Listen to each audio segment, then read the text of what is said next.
여러분 반갑습니다. 오늘은 LG에너지솔루션 종목을 살펴볼 텐데 지금 우리 하반기 매우 중요한 변곡점이 찾아왔다. 특히나 그동안 마음고생하면서 물려 있었던 분들 이번에 탈출 기회 찾아올 수 있거든요. 어느 때보다 오늘 집중하시고 2차전지 산업 자체가 이제 달라지고 있습니다. 이 종목이 단순히 반등이 아니고요. 이제 산업적인 부분, 이 기술력이 부각되면서 정책적인 부분과 산업적인 부분, 이 턴어라운드가 맞물리는 구간입니다. 그래서 오늘 꼭 집중하셔가지고 정보 꼭 받아가셨으면 좋겠어요. 여러분들도 아시다시피 사실상 2년 가까이 조정을 받으면서 대부분의 종목들이 최소 반토막 혹은 그 이상 급락을 한 상태죠. 그래서 단순한 눌림이 아니고 긴 하락 사이클 속에서 시장 주도권을 완전히 잃어버렸던 그런 흐름이 나왔습니다. 그런데 이제는 우리가 반등을 노릴 만한 타이밍이 진짜로 찾아왔다고 판단이 되고 있어요. 그러면 여기서 이제 누가 다시 이 주도주로 떠오를 것인가, 종목 선별이 매우 중요한 그런 시점이라고 보시면 되겠습니다. 그래서 단기 모멘텀보다는 구조적인 반등이 가능한 이 새로운 중심 기업을 우리가 좀 잡아야겠다라는 그런 설명을 좀 드리고요. 그러니까 예전처럼 아무 기업이나 다 올라가진 않을 거예요. 선별적인 기업 선정이 매우 중요할 것으로 판단이 되고 있습니다. 최근에 미국이 금리 인하의 가능성이 올라가고 있죠.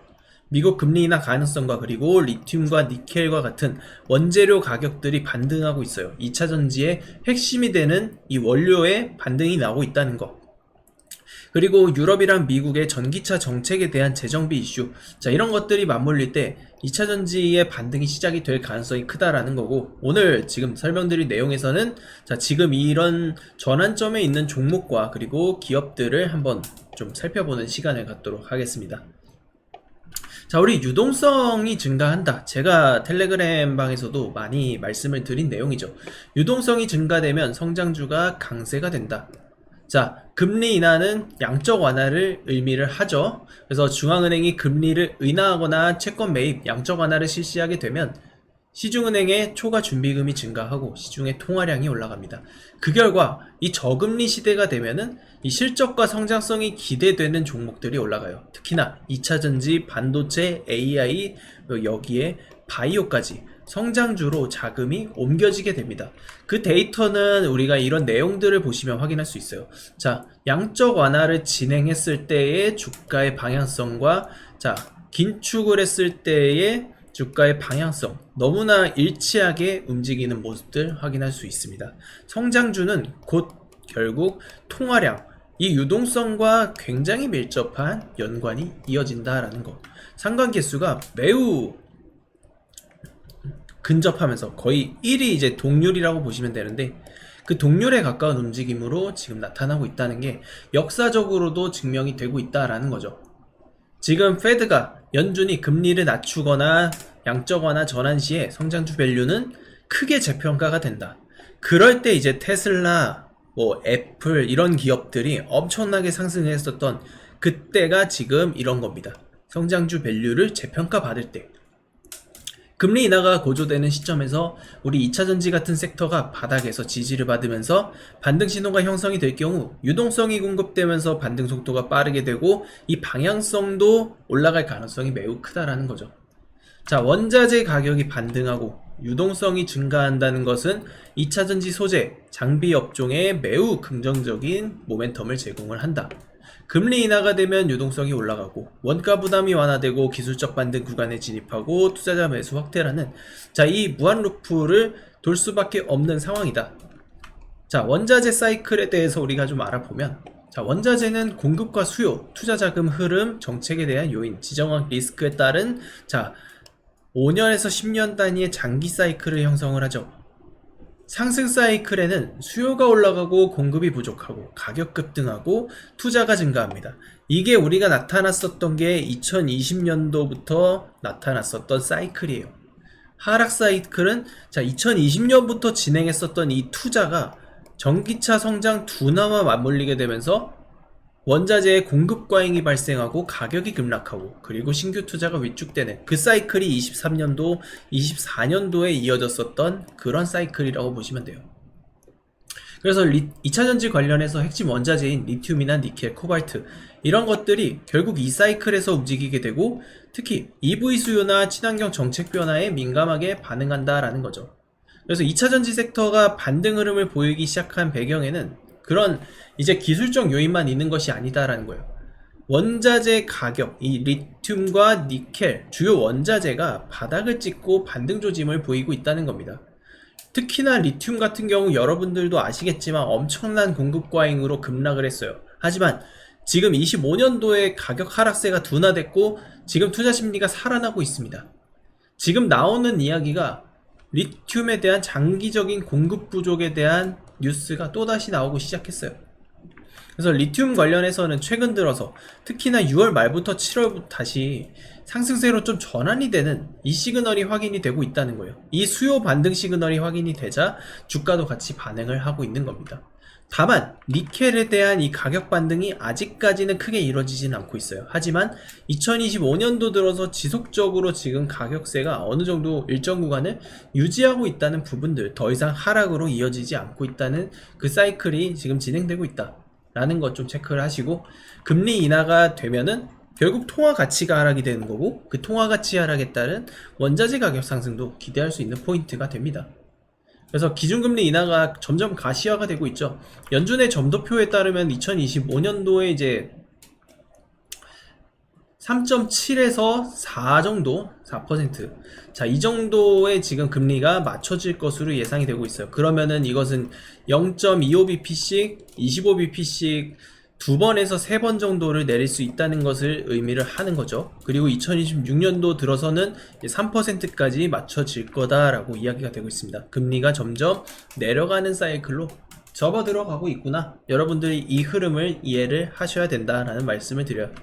그래서 지금 상황 자체가 사이클 초입 구간이라고 좀 판단이 돼요. 원자재 가격은 이제 반등 조짐을 보이고, 소재 업체들의 주가도 지금 서서히 반등을 지금 해주고 있죠. 주가가 너무 많이 하락한 이 시점에서 소재 업체가 하나둘씩 반등을 해주고 있다. 이러한 원자재 가격 회복은 단순한 원가 상승을 의미하는 게 아니라 소재 업체의 이런 수익성과 밸류에이션에 직결되는 구조적인 전환이 발생할 수 있다. 원자재 가격이 상승하게 되면 소재 기업 입장에서는 자, 낮은 원가 구조를 유지한 채 단가 인상의 효과를 누리는 이 레버리지 효과, 이거를 뭐라 그럽니까? 스프레드 효과라고 하죠. 이로 인해서 실적 턴어라운드가 급격하게 발생합니다. 그래서 소재 업체가 지금 매우 중요하다라는 말씀을 드리는, 그런 말씀을 드리는 거예요. 원자재 가격 하락 사이클에서는 이 소재 업체의 주가 하락이 굉장히 크지만, 반대로 이런 상승 사이클에서는 소재 업체의 주가 상승이 더욱더 가파르다. 결국 주가가 재평가될 수 있는 그런 구간으로 나타날 수 있게 되는 겁니다. 그래서 리튬이랑 니켈 가격 모두 이 기술적인 심리적인 바닥권에서 벗어나서 반등 초입 구간에 접어들고 있다는 것, 2차전지 섹터에 매우 중요한 시사점을 제공을 한다고 하고 있고, 여기에 금리 인하 사이클까지 곁들였다. 매우 중요한 시간이라고 볼 수는 있죠. 실제로 구독자분들 제 추천주 6월부터 꾸준히 보신 분들은 이미 10종목 넘는 수익이 달성됐고, 이 수익을 쌓아서 목표 초과 수익을 달성했습니다.